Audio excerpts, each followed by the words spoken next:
கடந்த 2019ஆம் ஆண்டு நடைபெற்ற மக்களவைத் தேர்தலில் காங்கிரஸ் கட்சிக்கு ஒதுக்கிய தேனி தொகுதியை தவிர்த்து மீதமுள்ள புதுச்சேரி உட்பட 39 தொகுதிகளிலும் திமுக கூட்டணி வெற்றி பெற்றது. கடந்த தேர்தலில் கோவை தொகுதி மார்க்சிஸ்ட் கம்யூனிஸ்ட் கட்சிக்கும், ஈரோடு தொகுதி மதிமுகவிற்கும், தேனி மற்றும் ஆரணி தொகுதிகள் காங்கிரசிற்கும், பெரம்பலூர் தொகுதி கூட்டணியை விட்டு வெளியேறிய இந்திய ஜனநாயக கட்சிக்கும் ஒதுக்கீடு செய்யப்பட்ட நிலையில் தற்போது இந்த 5 தொகுதிகளிலும் திமுக நேரடியாக களம் காண்கிறது. பெரம்பலூர் தொகுதியில் அமைச்சர் KN நேருவின் மகன் அருண் நேரு போட்டியிட உள்ளதாக கூறப்படும் நிலையில் கடந்த 2 ஆண்டுகளாகவே பெரம்பலூர் தொகுதியில் நடைபெறும் நிகழ்ச்சிகளில் அருண் நேரு பங்கேற்று வந்தார். குறிப்பாக பெரம்பலூர் தொகுதியில் அருண் நேரு போட்டியிடுவதற்கு காரணம் திருச்சி மாவட்டத்திற்கு அருகில் உள்ள தொகுதி என்பதால் தேர்ந்தெடுத்ததாக கூறப்படுகிறது. மேலும் திருச்சி தொகுதியை தொடர்ந்து கூட்டணி கட்சிகளுக்கு திமுக ஒதுக்கி வந்த நிலையில் பெரம்பலூர் தொகுதியை தேர்ந்தெடுத்து வேலையை தொடங்கியதாக சொல்லப்படுகிறது.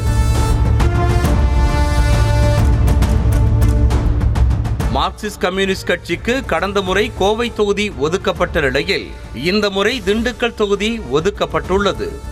அதற்கு காரணம் கோவையில் பாஜக மற்றும் அதிமுக வலுவாக உள்ளதோடு ஏற்கனவே தேர்தல் பணிகளையும் தொடங்கிவிட்டதால் கோவை தொகுதியை கூட்டணி கட்சிகளுக்கு கொடுக்காமல் திமுகவே நேரடியாக களமிறங்குகிறது.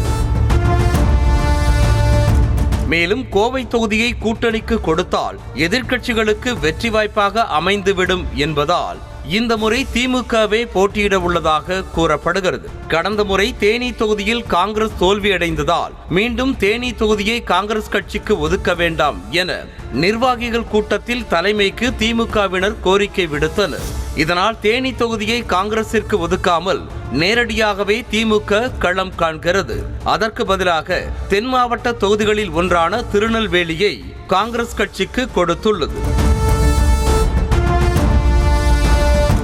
குறிப்பாக நெல்லை தொகுதியை கொடுத்ததற்கு முக்கிய காரணம் காங்கிரஸ் கட்சி நிர்வாகிகளில் ஒருவரான பீட்டர் அல்போன்ஸுக்காகத்தான் என சொல்லப்படுகிறது. கடந்த முறை காங்கிரசிற்கு ஒதுக்கப்பட்ட ஆரணி தொகுதிக்கு பதிலாக இந்த முறை மயிலாடுதுறை ஒதுக்கப்பட்டுள்ளது. ஆரணி தொகுதியின் நாடாளுமன்ற உறுப்பினர் தொடர்ச்சியாக திமுகவினரை அவமதித்தது உள்ளிட்ட பல்வேறு புகார்கள் எழுந்த நிலையில் இந்த முறை திமுக நேரடியாக களம் காண்கிறது. மேலும் பாமக இந்த முறை ஆரணி தொகுதியில் வலுவான கட்சியாக உள்ளதால் கூட்டணி கட்சிகளுக்கு ஒதுக்காமல் திமுகவே போட்டியிடுகிறது. ஈரோடு தொகுதி கடந்த முறை மதிமுகவிற்கு ஒதுக்கப்பட்ட நிலையில் இந்த முறை திமுக போட்டியிட வேண்டும் என நிர்வாகிகள் விருப்பம் தெரிவித்ததால் திமுக நேரடியாக போட்டியிடுகிறது. மேலும் ஈரோடு, கோவை, பொள்ளாச்சி, உதகை என மேற்கு மண்டல தொகுதிகளில் வலுவாக காலூன்ற நினைக்கிறது திமுக. செய்திகளை உடனுக்குடனும் துல்லியமாகவும் தெரிந்து கொள்ள சப்ஸ்கிரைப் பண்ணுங்க.